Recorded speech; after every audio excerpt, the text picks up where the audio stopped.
akan menjelaskan mekanisme pengangkutan air, di mana mekanisme pengangkutan air dari akar menuju daun, yakni dengan masuknya air ke dalam bagian epidermis akar melewati proses osmosis yang akan berlinang ke bagian korteks akar, lalu menembus endodermis menuju silam akar, kemudian menuju ke silam batang, dan menuju ke silam daun.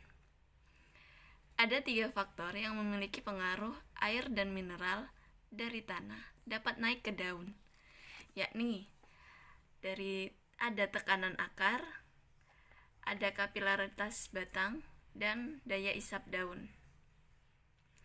Yang pertama, tekanan akar.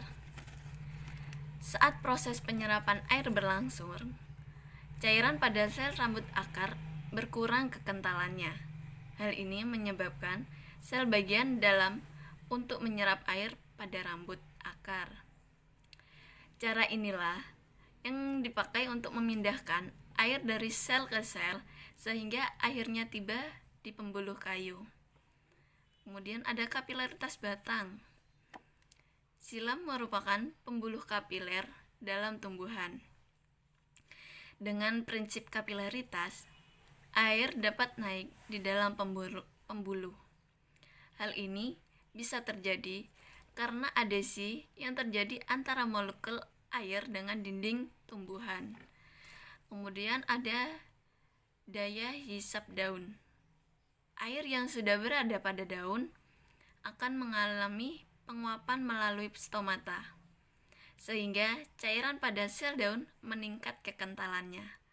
Hal ini memicu sel pada daun menyerap air dari pembuluh kayu, dan aliran air akan terus-menerus terjadi, mulai dari akar hingga daun. Di sini saya akan menjelaskan mengenai proses pengangkutan air dari akar menuju daun. Nah, tekanan sendiri didefinisikan sebagai gaya persatuan area. Nah, di dalam zat cair, molekul-molekulnya dapat mengalami gaya adhesi dan kohesi, di mana kohesi adalah gaya di antara molekul-molekul yang sejenis, sedangkan adhesi adalah gaya antara molekul-molekul yang jenisnya berbeda. Nah, apabila adhesi lebih besar dari kohesi seperti pada air dengan permukaan gelas, maka air akan berinteraksi kuat dengan permukaan gelas. Nah, sehingga air akan membasahi kaca dan juga permukaan atas cairan akan melengkung atau cekung. Nah, keadaan ini akan menyebabkan zat cair dapat naik ke atas oleh tegangan permukaan yang arahnya ke atas sampai batas keseimbangan. Nah, gaya ke atas dengan gaya berat cairan ini dinamakan dengan gaya kapilaritas. Nah, kapilaritas adalah gejala naik atau turunnya zat cair dalam pipa kapiler. Nah, apa sih yang menyebabkan adanya peristiwa kapilaritas? Penyebabnya adalah karena adanya tegangan permukaan tadi. Nah, tegangan permukaan tersebut bekerja pada zat cair dengan dinding pipa kapiler. Kapilaritas juga disebabkan oleh interaksi molekul-molekul di dalam zat cair. Jadi, kapilaritas sangat tergantung pada kohesi dan adhesi tadi. Mengapa air naik dalam pembuluh pipa kapiler? Karena adhesi air pada kaca lebih besar daripada gaya kohesinya.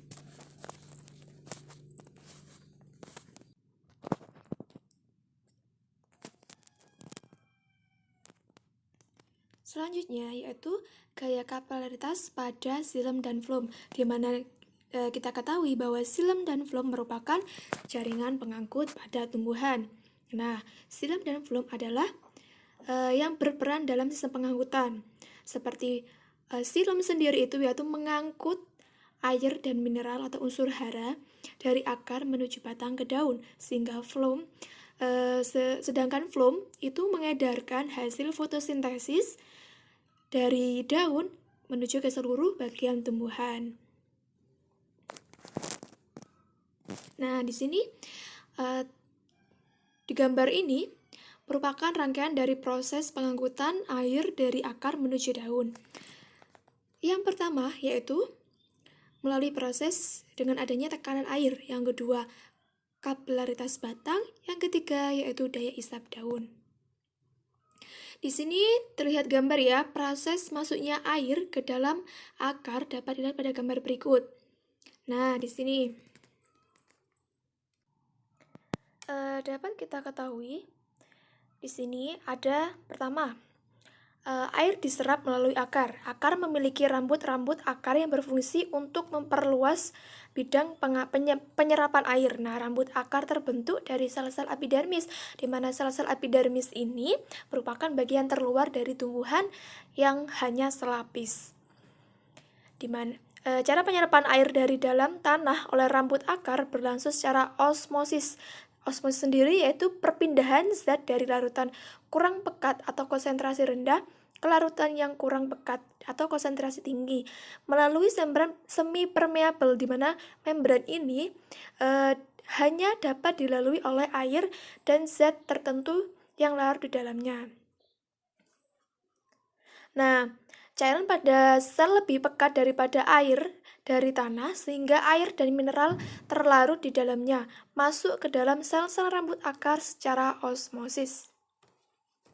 Nah, setelah rambut akar menyerap air, rambut akar menyerap air, cairan pada sel rambut akan menjadi kurang pekat jika dibandingkan dengan cairan pada sel kortek. Nah, sel kortek ini yang terdapat pada batang. Hal ini menyebabkan air dari sel rambut akar dapat mengalir ke dalam sel pada korteks secara osmosis. Nah, dengan cara yang sama, air akan mengalir ke endodermis hingga mencapai pembuluh kayu, yaitu silem. Nah, proses pengangkutan air dari rambut akar menuju ke pembuluh silem dinamakan pengangkutan ekstravasikuler atau pengangkutan di luar pembuluh angkut.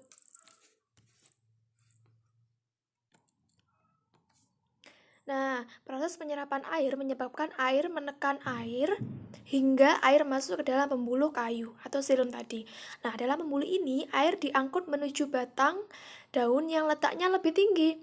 Nah, saat air masuk ke dalam sel akan terjadi tekanan pada dinding sel sehingga sel akan merenggang.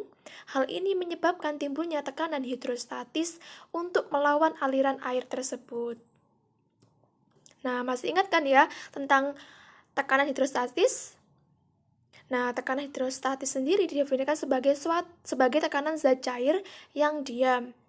Nah, contoh nih misalnya jika kamu berenang, semakin dalam kamu berenang, maka kamu akan merasakan tekanan air semakin besar. Nah, tekanan adalah besarnya gaya persatuan luas permukaan. Sehingga secara matematis, tekanan hidrostatis dirumuskan sebagai P rho kali G kali H. Oke, kita lanjut.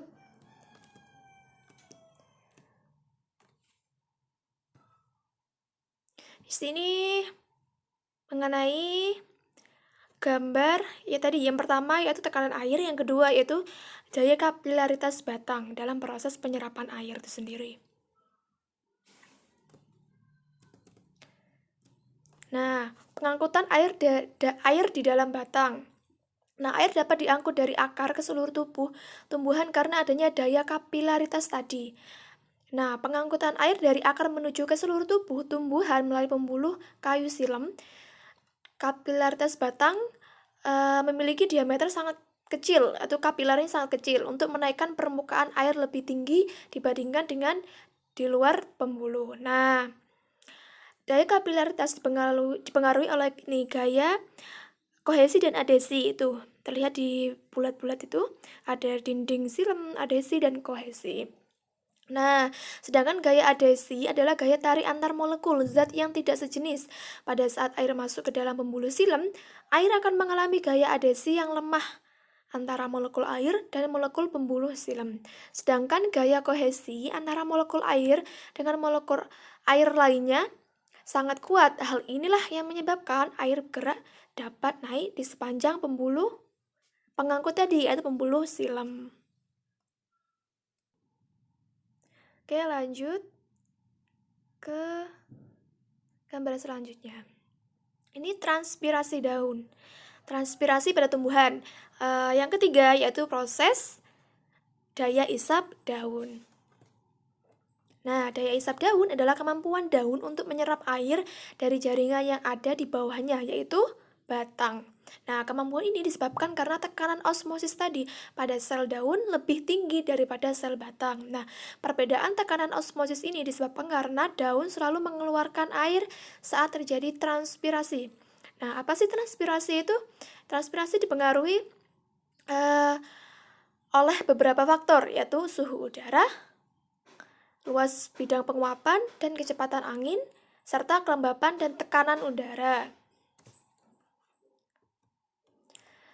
Sedangkan kelembapan dan tekanan udara berbanding terbalik dengan kecepatan penguapan air. Semakin tinggi kelembapan dan tekanan udara, maka akan semakin rendah kecepatan transpirasinya, yaitu proses tumbuhan kehilangan air dalam bentuk uap air melalui stomata pada daun. Faktor yang pertama adalah daya tekan akar.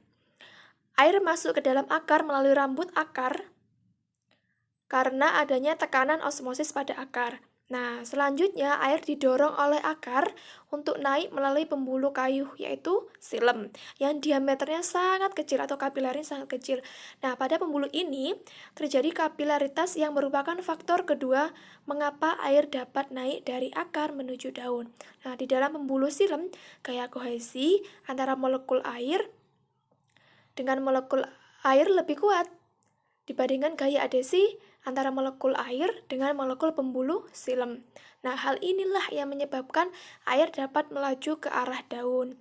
Nah, pada daun, air digunakan untuk proses fotosintesis dan transpirasi. Proses pengeluaran uap air pada transpirasi inilah yang menyebabkan terjadinya kekosongan molekul air di dalam, sehingga daun mengisap air pada jaringan di bawahnya, yaitu silem pada batang. Nah, daya isap daun merupakan faktor yang terakhir yang menyebabkan air dapat terangkut dari akar hingga ke daun. Di sini jelaskan bahwa daya kapiler ke atas, tekanan isap daun. Nah, air yang hilang oleh transpirasi ini kita bisa jumpai saat daun yang basah ada embunnya. Nah, itu merupakan dari hasil proses transpirasi uap tadi. Bahwasanya terjadilah proses penyerapan air pada tumbuhan. Saya akan menjelaskan faktor-faktor yang mempengaruhi pengangkutan air. Yang pertama, daya hisap atau tarikan transpirasi. Pada organ daun terdapat proses penguapan air melalui mulut, daun, stomata yang dikenal sebagai proses transpirasi. Proses ini menyebabkan sel daun kehilangan air dan timbul tarikan terhadap air yang ada pada sel-sel di bawahnya, dan tarikan ini akan diteruskan molekul demi molekul menuju ke bawah sampai ke seluruh kolom air pada silem, sehingga menyebabkan air tertarik ke atas dari akar menuju ke daun. Nah, manfaat transpirasi itu sendiri membantu penyerapan mineral dari tanah dan menghilangkan panas pada daun. Dengan adanya transpirasi, membantu tumbuhan dalam proses penyerapan dan transportasi air di dalam tumbuhan. Ada beberapa faktor yang mempengaruhi proses kecepatan transpirasi uap air dari daun, yaitu yang ada 4. Yang pertama, temperatur udara. Makin tinggi temperatur, kecepatan transpirasi akan semakin tinggi. Yang kedua, intensitas cahaya matahari. Semakin tinggi cahaya matahari yang diterima daun, maka kecepatan transpirasi akan semakin tinggi. Yang ketiga, kelembapan udara. Yang keempat, kandungan air tanah. Poin yang kedua, kapilaritas batang. Pengangkutan air melalui pembuluh kayu atau silem terjadi karena pembuluh kayu tersusun seperti rangkaian pipa-pipa kapiler. Yang kedua, pengangkutan air melalui silem mengikuti prinsip kapilaritas. Daya kapilaritas disebabkan karena adanya kohesi antara molekul air dengan air dan adesi antara molekul air dengan dinding pembuluh silem. Baik kohesi maupun adesi ini menimbulkan tarikan terhadap molekul air dari akar sampai ke daun secara bersambungan. Poin yang ketiga, tekanan akar. Akar tumbuhan menyerap air dan garam mineral baik siang maupun malam. Pada malam hari, ketika transpirasi sangat rendah atau bahkan nol, sel-sel akar masih tetap menggunakan energi untuk memompa ion-ion mineral ke dalam xilem. Mula-mula air dari tanah masuk ke pembuluh akar. Karena adanya tekanan akar, air akan bergerak ke atas. Daya dorong ke atas oleh akar inilah yang dikenal sebagai tekanan akar. Dalam proses transport air, tekanan akan berfungsi yang pertama, menaikkan air dan memelihara airan.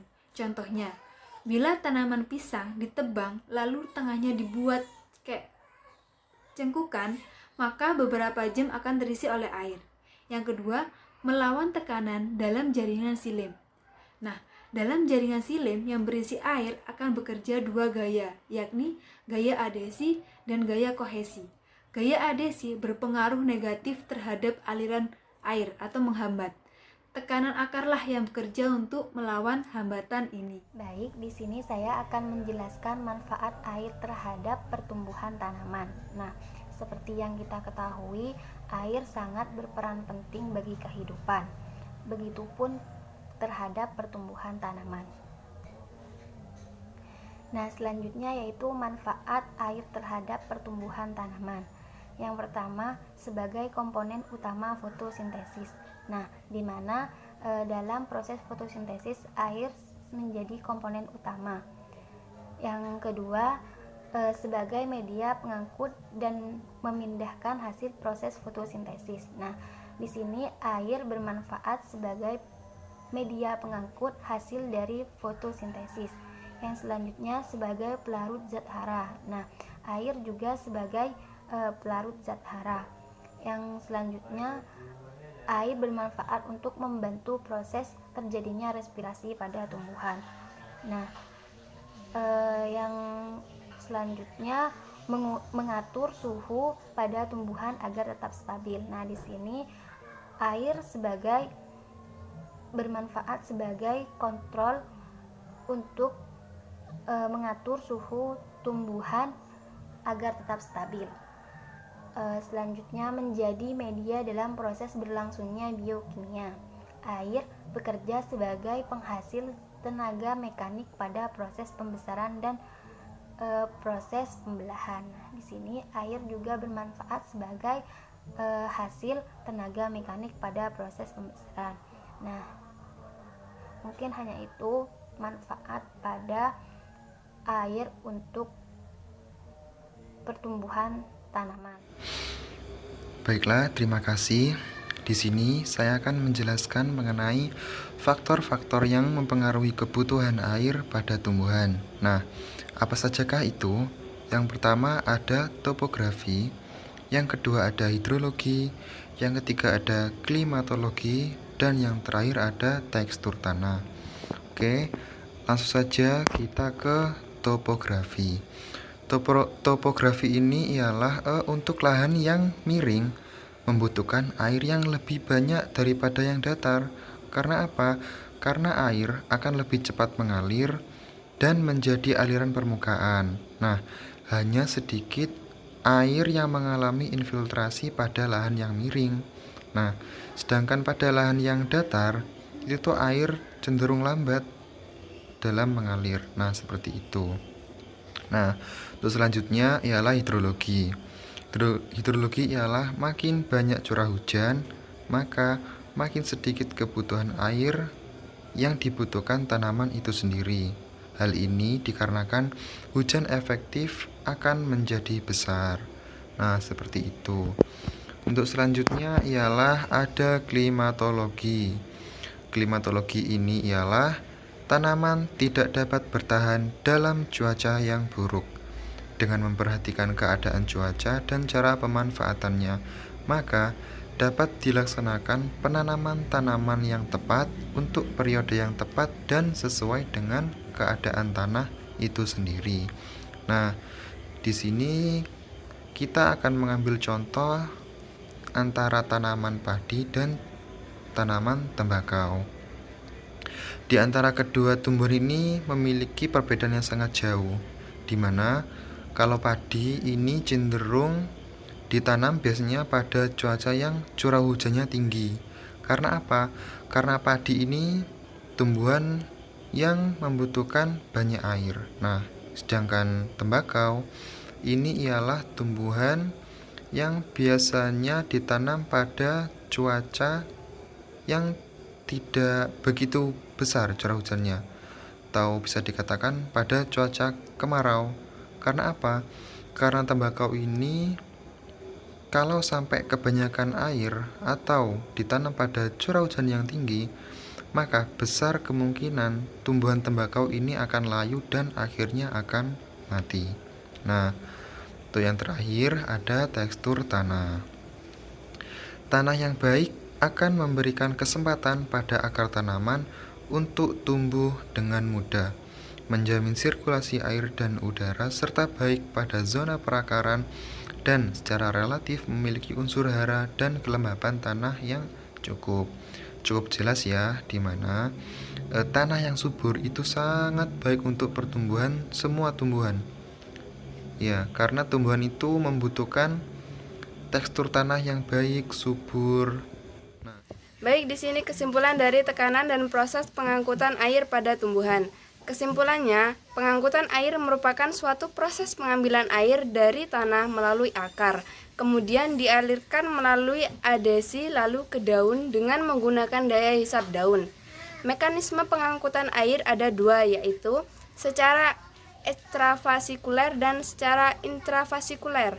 Faktor-faktor yang mempengaruhi kebutuhan air pada tanaman adalah A. Topografi, B. Hidrologi, C. Klimatologi, D. Tekstur tanah.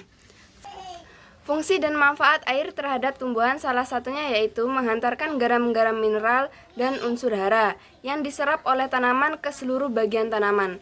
Manfaatnya menjadi alat transport untuk memindahkan zat dan unsur hara tersebut.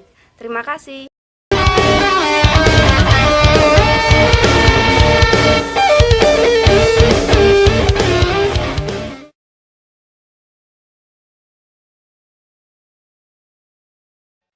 Semua itu demi hidup yang baik, hanya Dia